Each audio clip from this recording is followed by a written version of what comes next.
उत्तर प्रदेश के कन्नौज से इस वक्त की बड़ी खबर। पूर्व सपा नेता नवाब सिंह यादव के मामले में पूर्व सांसद सुब्रत पाठक का बड़ा बयान। कहा, नवाब सिंह मामले में समाजवादी पार्टी क्लियर कर अपना स्टैंड। एक तरफ जिला अध्यक्ष सपा का सदस्य न होने की कर रहे बात, दूसरी तरफ अयोध्या में गैंग रेप के आरोपी के साथ खड़ी है सपा। सुब्रत पाठक बोले, समाजवादी पार्टी का मुस्लिम प्रेम हुआ उजागर। एक तरफ अयोध्या के मुस्लिम के साथ खड़ी पार्टी, दूसरी तरफ कन्नौज के हिंदू से कर रही किनारा। पूर्व सांसद ने कहा कि समाजवादी पार्टी का ये और भी घृणित चेहरा हुआ उजागर। आप स्वयं सुनिएगा क्या कहते हैं पूर्व सांसद सुब्रत पाठक। ठीक है, चालू करें।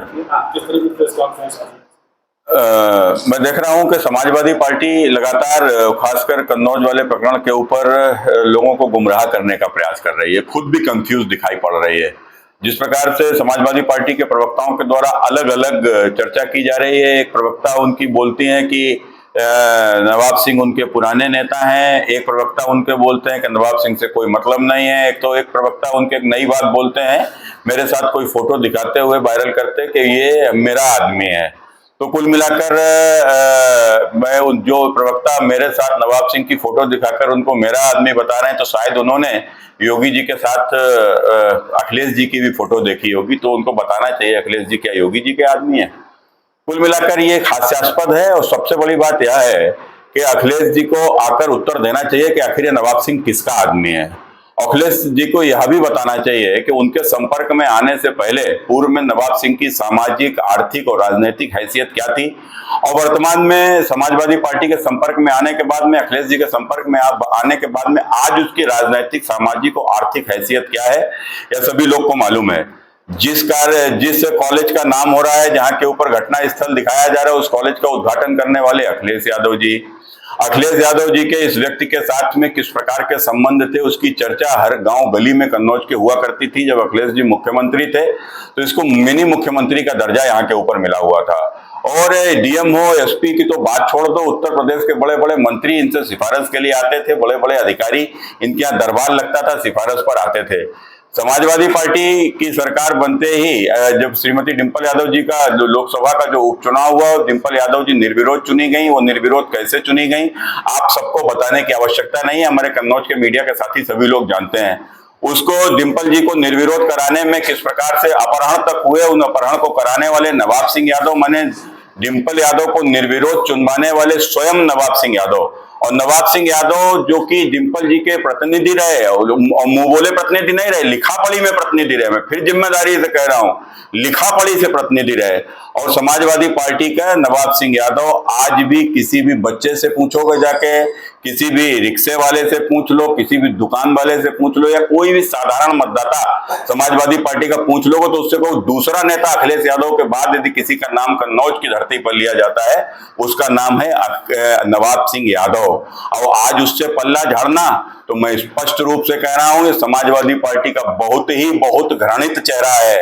एक व्यक्ति अयोध्या में 2012 में समाजवादी पार्टी में आता है, नगर अध्यक्ष बनता है, उसके ऊपर गैंग रेप का आरोप लगता है, और उसके बाद में उसको बचाने के लिए स्वयं अखिलेश यादव सामने आते हैं, इसलिए कि वो मुसलमान है। तो मैंने मुसलमान होगा, अपराधी होगा, उसको संरक्षण दोगे, अतीक बनाओगे, मुख्तार बनाओगे। मुसलमान यदि आतंकवादी होगा, उसको छोड़ने की सिफारिश करोगे। और उसके बाद में जो कन्नौज में एक उनका वह कार्यकर्ता जिसने अपना जीवन समाजवादी पार्टी को दे दिया, आज उससे भी पल्ला झाड़कर आज इस प्रकार से खड़े हो गए, तो समझ सकते हैं कि ये आतंकवादी, अपराधी यदि मुसलमान होगा उसको संरक्षण करेंगे, और यादव होगा उसको भी छोड़ देंगे क्योंकि वह हिंदू है। तो यह समाजवादी पार्टी का और भी घृणित चेहरा उजागर हुआ है। आपकी जो फोटो वायरल हुई, इसका क्या कहेंगे? जो सपा कह रही थी वो तो आपके लिए काम करते हैं। हाँ, तो मैंने कहा ना कि फोटो तो अखिलेश जी की योगी जी के साथ भी वायरल हो रही है, तो क्या अखिलेश जी योगी जी के लिए काम करते हैं? वो फोटो किस समय की है, किस दौरान की है, क्या? ये फोटो एक शिवपाल सिंह जी यादव हैं, और जो कि नगर पालिका के कर्मचारी भी रहे हैं, और वो उनके बेटे की गमी हुई थी, और वो नगर पालिका में चूंकि मेरी माताजी अध्यक्ष रही थी, तो इसलिए मैं कच्ची में उनका जवान बेटा मरा था, तो मैं वहां पर गया था, तो वहीं पर शायद यह भी थे, इसमें मेरे साथ में फोटो आई है। सपा तो करेगी हमने 5 साल पहले ही निकाल दिया। अगर समाजवादी पार्टी ने इनको कहीं से निकाला है तो समाजवादी पार्टी को उसका पत्र जारी करना चाहिए। और जिसको निकाल दिया जाता है वो इंडी गठबंधन की भी जो रैली हुई थी जिसमें राहुल और अखिलेश दोनों लोग आए थे, और राहुल और अखिलेश के बीच में नवाब सिंह यादव खड़े हुए हैं, तो क्या राहुल गांधी के साथ में आए थे क्या? तो राहुल गांधी को बताना चाहिए कि अगर अखिलेश ने निकाल दिया तो शायद राहुल इनको मंच के ऊपर लेकर आए होंगे। और दूसरा, अभी 25 जुलाई को एक समाजवादी के ट्विटर हैंडल से ट्वीट होता है, उसमें अखिलेश यादव जी इनको माता जी की मृत्यु के ऊपर इनको संवेदना व्यक्त करते हैं, और उसके बाद उनका पत्र भी आता है। शायद आप लोगों के लिए भी अखिलेश जी का आया ही होगा, किसी के यहाँ गमी में जनरल तो आ ही जाता होगा, तो कन्नौज में शायद इसीलिए नवाब सिंह के लिए भी चला आया। तो कुल मिलाकर तो सब दर्शाता है। तो मैंने क्या कहा, अयोध्या वाला चूंकि मुसलमान था, कन्नौज वाला हिंदू है, तो झक मरा के कहाँ जाएंगे, तो साथ में आएंगे ही। तो या तो उत्तर प्रदेश के सभी मेरे उन यादव भाइयों को भी समझना चाहिए कि यह बांग्लादेश के हिंदुओं के साथ नहीं खड़े हुए, और ये यहाँ पर भी देखो हिंदुओं के साथ नहीं खड़े हो रहे हैं। यही इनका चरित्र है। उनकी तरफ से कहा जा रहा है कि साजिश के तहत ये सब पूरा षड्यंत्र चल रहा है। साजिश है तो उसको साजिश की जांच की मांग हो, आप जो भी हो, मैं आप अगर इस प्रकार की कोई डिमांड करते हो तो मैं भी उसका समर्थन करता हूँ। साजिश है तो बिल्कुल ही ओपन होना चाहिए। साजिश है तो किसकी है यह भी सामने आना चाहिए। और उनके लोग तो कह रहे हैं कि उन्हीं के पार्टी के लोगों के द्वारा ये साजिश है कि उनकी पार्टी का एक मुसलमान जिला अध्यक्ष है, इसको निकाल देता है पार्टी से, तो ये कहीं पार्टी के भीतर कोई हिंदू मुस्लिम संघर्ष तो नहीं है, उसको भी देखना चाहिए। नाबालिग किशोरी है, कैसे ले देखो कुल मिलाकर कौन कैसे पहुंचा, क्यों पहुंचा, रात का 1:30-2 बजे की घटना आखिर वहां के ऊपर क्यों घटी, क्या है, ये तो निश्चित रूप से जैसा कि अभी तो जो लड़की के पक्ष का जो सुना है, जैसे एसपी का जो अपना उसमें बयान आया है, उस आधार पर के उनके पास में फोन पहुंचा कि उससे प्रयास हुआ तो उसमें पुलिस पहुंची और वहां के ऊपर गिरफ्तारी हुई। विषय यह नहीं है, विषय यह है कि जब भी शेर का शिकार भी अगर होता है तो शेर के शिकार के लिए पिंजड़े में बकरी को लगाया जाता है, तो जब शेर बकरी को खाने जाता है तो ही तो पकड़ता है ना।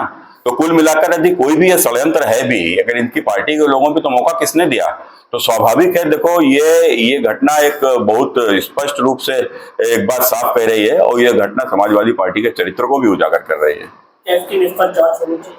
नहीं, जांच तो बिल्कुल निश्चित रूप से इसकी जांच चली रही है, और न्यायालय में भी अब ये मामला जाएगा, तो अभी तो पूरी तरीके से तो पुलिस का मामला बन गया है। किशोरी भी मेडिकल कराने से मना कर रही थी, उसकी दादी और दादा का भी कहना था कुछ हुआ ही नहीं तो मेडिकल का। नहीं, तो ये तो कौन